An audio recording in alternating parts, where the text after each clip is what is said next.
This bed is an early 19th century low-post bed from the museum collection.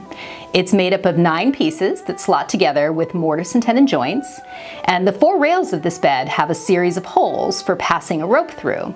Now the rope is going to create a support for the bed ticks, much like our modern wooden or metal slats create a support for the box spring mattress. Before you start roping the bed, it's definitely important to make sure you start with a long enough length of rope with enough left over at the end for securely tying it off.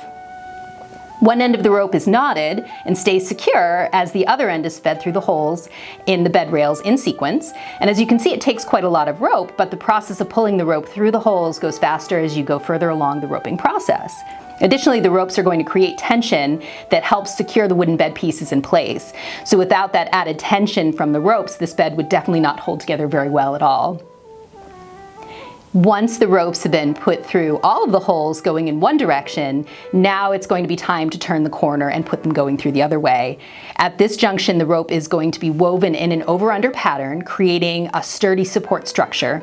Once the rope has been woven all the way across the bed, it's time to tie it off, but just temporarily, and the next step will be to tighten the rope securely using what's called a bed wrench or a bed key.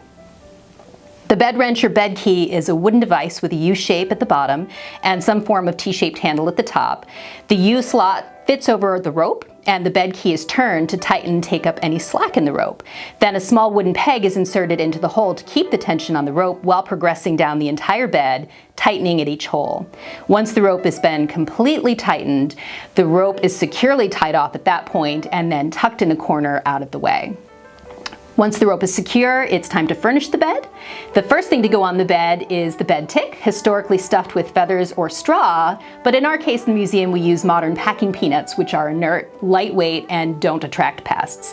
The bolster is a long skinny pillow that fits in the dip between the tick and the headboard.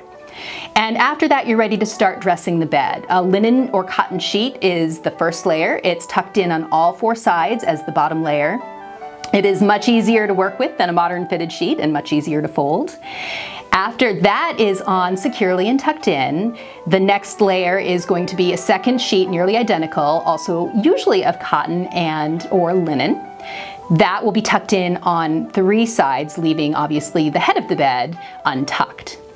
On top of this will usually go a blanket. Depending on the weather, you might have more than 1 blanket. The blanket will also be tucked in at 3 sides, leaving the head open. And to make it nice and tidy, we have flipped the top of the second sheet over the blanket just to give it a nice opening there. Finally, pillows go on top of the bolster, and then the bed is ready for its final layer. The top layer here is a lightweight printed cotton counterpane for the warmer weather. And like today, the topmost layer of the bedding is often intended to be not only functional, but also decorative. So in the span of about 15 or 20 minutes, we have fully roped and furnished our bed.